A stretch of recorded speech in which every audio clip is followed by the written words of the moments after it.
Alright, ladies and gentlemen, Baron here, and this is going to be a little announcement. I wanted to do it because it has to do with something that I personally have been very curious about prior to me purchasing the advanced tank packs. I have purchased both of them, and for a couple of reasons. The first of which was I wanted to get into that closed beta test. The second of which is these tanks, the M4A2 Sherman that the Germans have, and the T-34 prototype with the L11 76mm gun, I thought would be pretty exclusive, and I didn't know how exclusive they would be, and we're going to talk about that. But basically, this is from a news article, and I found about this from the subreddit. Someone posted it, which is kind of cool. It's a nice little network, as well as the forums where you can really kind of figure out what's going on, because you can't have your ears on the ground everywhere, you know. So these people basically help find out all the information, and you just get to go there and have it nicely packaged and then digest it. But even a lot of you will miss that, so I wanted to come to you with this news because it is something of particular interest to me, right? So it has to do with the second phase of closed beta test, and from this Gamma Sutra article, they're basically saying that the 1.37 update comes before the start of the second wave of the closed beta. That's kind of obvious, you know, because there's not the second phase yet, and we do have patch 1.37, which is going through its growth phase right now. It's growing pains, as it were.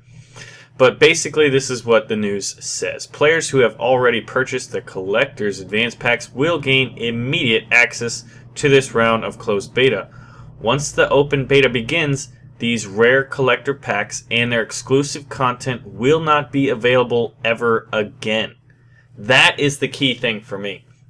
I bought these tanks because I want to become a collector of all of the tanks, pretty much. I mean, years from now, we're going to have limited releases and stuff. We haven't seen a whole lot with planes, but I think tanks are kind of inherently different, and we have seen what World of Tanks has done, which I'm a big fan of, you know, in theory. Obviously, I wasn't in World of Tanks since the beginning, but basically they had limited edition tanks that came out at certain, that you could get via codes at certain game shows and trade shows, limited event type premium tanks, stuff like that. Basically, more tanks and collector's tanks, which is pretty cool. So these two tanks, the M4A2 Sherman and the T-34 prototype with its L11 gun, will not be available ever again.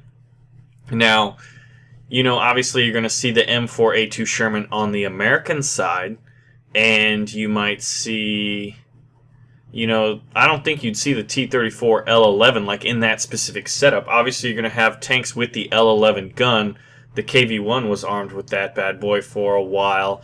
And then you may have the same prototype tank, but maybe with a different gun. But that exact setup will be unique. So these two tanks are completely exclusive just to the purchase of these packs, which I think adds a little value for me personally. This is just kind of my nerdy preference. I like to be a collector of things that I really enjoy. So regardless, these tanks are going to be completely exclusive. I'm kind of happy about that, actually, because it kind of validates to a certain point their high pricing. But I already went into all what I believe are the arguments to and for why this isn't necessarily a money grab, but it is used to limit the number of testers. So, just some news on the second phase of the closed beta test of War Thunder tanks. Once that becomes available, obviously we'll all be aware of it if we get those invites. I'm going to be getting an invite. I bought the tanks, but it will be closed. So there will be NDAs, and I will only be able to show you it when the contract allows it. So, fun stuff. Anyway, my name is Baron. I thank you all for watching, and I'm signing out. Alright, ladies and gentlemen, Baron here. So a lot of you have been asking me you know, about the tank packs, whether or not you should get them, why is the price relatively expensive, and just other questions about the two specific tanks. And there's been a lot of argument and discussion about, you know, are these tanks good and stuff like that. And I'm going to discuss this now